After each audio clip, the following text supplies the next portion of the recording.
அமெரிக்காவில் ஒரு அதிர்ச்சியான சம்பவம் ஒன்று நடந்திருக்கு. என்ன அப்படின்னு பார்த்தீங்கன்னா, அமெரிக்காவுடைய தலைநகரமான வாஷிங்டனில் வெள்ளை மாளிகையில் ஒரு நிகழ்ச்சியில் பங்கேற்கிறதுக்காக ட்ரம்ப் அவரோட மனைவியோடு போயிருக்காரு.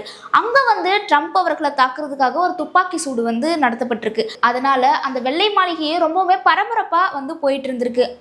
அதன் பிறகு ட்ரம்ப் அவர்கள் ஒரு அறிக்கையை வெளியிட்டிருக்காரு. என்னன்னா, எனக்கு இந்த துப்பாக்கி சூட்டில் எனக்கு எந்த காயமும் ஏற்படலை, சீக்ரெட் காவலர்கள் என்னை பாதுகாத்துட்டாங்க அப்படின்ற மாதிரி சொல்லியிருக்காரு. அது மட்டும் இல்லாமல் அவர் இன்னொரு குறிப்பையும் முக்கியமாக சொல்லியிருக்காரு. என்னன்னா, இது எனக்கு ஃபர்ஸ்ட் தாக்குதல் கிடையாது. இதுக்கு முன்னாடியே, அதாவது 2 வருஷத்துக்கு முன்னாடி இதே மாதிரி எனக்கு இன்னொரு தாக்குதலும் நடந்துச்சு அப்படின்ற மாதிரி அவர் அந்த குறிப்பில் சொல்லியிருக்காரு. இந்த சம்பவம் அமெரிக்கா மட்டும் இல்லாமல் நாடு முழுவதுமே, அதாவது உலகம் முழுவதுமே ரொம்பவுமே பரபரப்பாக பேசிக்கிட்டு வந்துட்டு இருக்கு.